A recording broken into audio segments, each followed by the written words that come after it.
Welcome to शुपरीना project.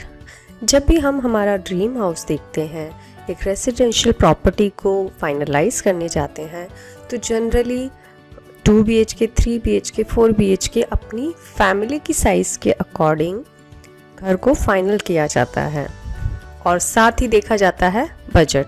तो जो primary चीज़ें हम देखते हैं वो ये देखते हैं, मगर कुछ चीज़ें ऐसी होती है जो कि पहले से देखना ज़रूरी होता है, क्योंकि जब तक हम घर में रहने नहीं लगते तब तक हमें वो पॉइंट्स समझ नहीं आते, और घर खरीदने के बाद अगर आपको वो परेशानियां बाद में फेस होती है तो आप घर चेंज नहीं कर सकते।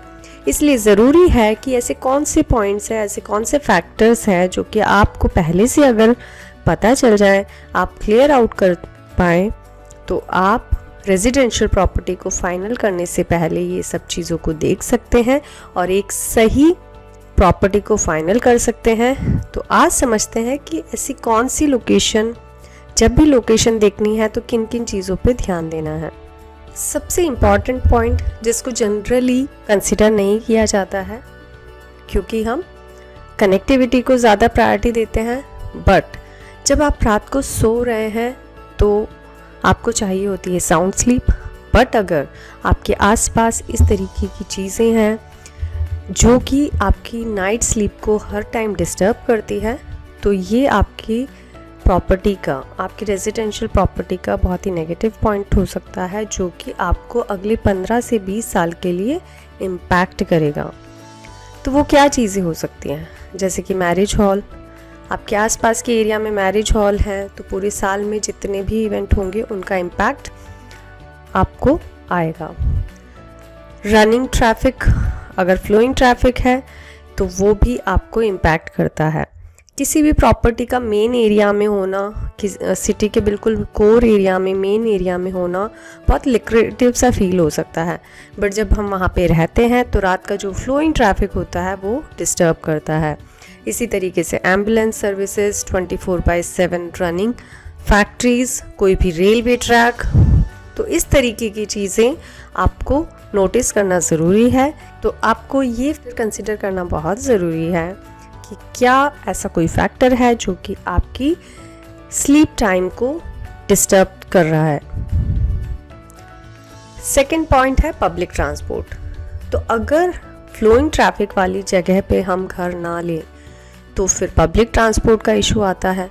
तो क्या ऐसी कोई प्रॉपर्टी है, ऐसी कोई रेजिडेंशियल प्रॉपर्टी है जो बिल्कुल मेन एरिया में भी नहीं है, बट पब्लिक ट्रांसपोर्ट वहाँ से मुश्किल से 100 से 200 मीटर, 300 मीटर की डिस्टेंस पे इजीली अवेलेबल हो?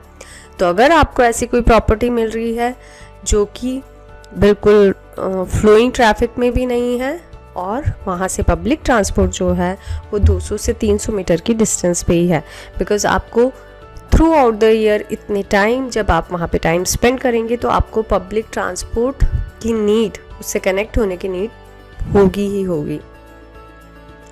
इसके अलावा हेल्थ सर्विसेज, सभी काइंड ऑफ हेल्थ सर्विसेज बहुत ज़रूरी है। तो अगर आपको हाईली क्वालिफाइड डॉक्टर्स जो हैं वो आसपास ही हैं, पैथोलॉजिकल लैब्स हैं, हॉस्पिटल्स हैं, बड़े हॉस्पिटल जिनकी नीड पड़ सकती है कभी ना कभी, तो अगर वो आसपास है तो वो आपको हेल्प आउट कर सकते हैं। एजुकेशनल इंस्टीट्यूट, जैसे कि हम ऑलरेडी बता चुके हैं कि आप अपने घर में अगले 15 से 20 साल स्पेंड करने वाले हैं। तो आपकी फैमिली में अगर कोई बच्चा है तो वो उसको नीड होगी स्कूल, कोचिंग एंड कॉलेजेस की। तो ये प्लेसेस जितने नियर अराउंड होंगे आपकी रेजिडेंशियल एरिया से, तो उतना ही आपको बेनिफिट होगा, क्योंकि हर दिन के लिए 10 से 15 मिनट में वहाँ पे पहुँच जाना, या फिर आधे से 1 घंटा लगा करके जाना और आना, तो ये चीज़ आप कंसिडर करके समझ सकते हैं कि क्या चीज़ आपके लिए बेनिफिट है। इसी तरीके से इंफ्रास्ट्रक्चर जो हो वो आसपास की नाइस अच्छी सी रोड होनी चाहिए, इजी अप्रोच होनी चाहिए, लेस क्राउडेड होना चाहिए। लोकल मार्केट, और जैसे कि जो रूटीन की ग्रोसरी शॉपिंग होती है, डे टू डे लाइफ की जो चीज़ों की रिक्वायरमेंट होती है, तो वो जितने नियर अराउंड होगी, जितनी पास में होगी, वो उतना ही एडेड एडवांटेज है आपके लिए। तो ऐसी रेजिडेंशियल प्रॉपर्टी को फाइनल करने से पहले ये चीज़ों का देखना भी बहुत ज़रूरी है। स्पोर्ट्स और हेल्थ एवेन्यू अगर आपकी रेजिडेंशियल प्रॉपर्टी के आसपास है तो अगेन ये एक एडेड एडवांटेज है, because morning walk, evening walk, और आपके बच्चे भी अगर स्पोर्ट्स के में जनरली पार्टिसिपेट करते हैं, कुछ भी स्पोर्ट्स को फॉलो करते हैं, तो उनके लिए ये ऐसा एवेन्यू जो नियर अराउंड है तो वो बेनिफिट करेगा। ऐसे ही रिलीजियस प्लेसेस, हर फैमिली में बुज़ुर्ग होते हैं तो उनके रूटीन का एक मेन पार्ट होता है रिलीजियस प्लेसेस पे जाना। तो अगर आपके घर से पास में ही मंदिर हैं तो वो अगेन उनके लिए एक बहुत बड़ा बेनिफिट हो सकता है। इसी तरीके से हाईवे कनेक्टिविटी, बिकॉज सिटी के अंदर की कनेक्टिविटी तो हम देखते ही देखते हैं, अगर ऐसी कोई प्रॉपर्टी मिलती है जो कि सिटी से कनेक्टिविटी के साथ साथ आपको हाईवे कनेक्टिविटी भी बहुत इजी फॉर्म में दे रही है, तो वो प्रॉपर्टी आपके लिए हाईली रिकमेंडेड होती है। तो यहाँ पे हम देखते हैं कि शुभ अरीना क्या इन सब पॉइंट्स को, इन सब चीज़ों को फुलफिल करता है। तो सबसे पहले no noise during sleep time. हाँ जी, इसके आसपास कोई मैरिज हॉल नहीं है, रेलवे ट्रैक नहीं है, इमरजेंसी सर्विसेज नहीं है और फ्लोइंग ट्रैफिक नहीं है। तो एक तरीके से जो नाइट का टाइम होता है जिसमें आपको फुल पीस चाहिए होती है, तो वो आपको यहाँ पे मिल पाएगी। सेकेंड है पब्लिक ट्रांसपोर्ट पॉइंट। जी हाँ, यहाँ से शुभ अरीना से 200 से 300 मीटर की डिस्टेंस पे है कल्पना चावला सर्किल, और वहाँ पे हर तरीके का पब्लिक ट्रांसपोर्ट अवेलेबल होता है। एजुकेशन इंस्टीट्यूट, जी हाँ, अगर स्कूल्स की बात करें तो बंसल पब्लिक स्कूल, दिशा डेल्फी पब्लिक स्कूल, शिव ज्योति कॉन्वेंट स्कूल, तो ये सभी मेजर स्कूल्स शुभ अरीना से मात्र 1 से 2 किलोमीटर की डिस्टेंस पे हैं। मार्केट एंड शॉपिंग एरिया, तो डी मार्ट जो है वो केवल 1 किलोमीटर की डिस्टेंस पे है और इसके नियर अराउंड में बहुत सारे शॉपिंग एरियाज़ हैं जो कि आपकी डे टू डे की जो नीड होती है शॉपिंग की, उनको पूरा करते हैं। स्पोर्ट्स और हेल्थ एवेन्यूज़, जी हाँ, यहाँ से केवल 2 से 2.5 किलोमीटर की डिस्टेंस पे है स्टेडियम, तो वो आपको इसमें बेनिफिट करेगा। हाईवे कनेक्टिविटी की बात करें तो मात्र 500 मीटर की डिस्टेंस पे ये आपको हाईवे से कनेक्ट कर देता है।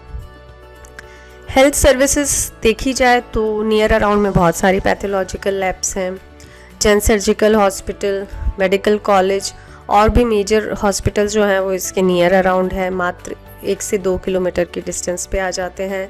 और जितने भी वेल नोन डॉक्टर्स हैं वो इसी एरिया में हैं। नेक्स्ट बात करते हैं रिलीजियस प्लेसेस की, तो जैन टेम्पल, बालाजी धाम और गुरुद्वारा, वो यहाँ से मात्र 1 से 1.5 किलोमीटर की डिस्टेंस पे है। तो आप देख सकते हैं कि शुभ अरीना इन सभी पॉइंट्स को कवर करता है। तो आप जब भी आपका रेजिडेंशियल प्रॉपर्टी देख रहे हैं, आपके ड्रीम हाउस को फाइनलाइज करने वाले हैं, तो इन पॉइंट्स को ज़रूर देखिए और उसके अकॉर्डिंग ही प्रॉपर्टी को फाइनलाइज कीजिए, क्योंकि आपको उस घर के अंदर ही नहीं रहना है बल्कि आसपास की चीज़ों से भी डे टू डे में कनेक्ट होना है और आसपास की चीज़ें भी आपको इम्पैक्ट करेगी। तो इसलिए ये पॉइंट्स कंसिडर करना बहुत ज़रूरी है। तो वी होप कि ये पॉइंट्स आपको बहुत हेल्प करेंगे और आपको आपके ड्रीम हाउस को, ड्रीम होम को ख़रीदने में हेल्प करेंगे। Thank you.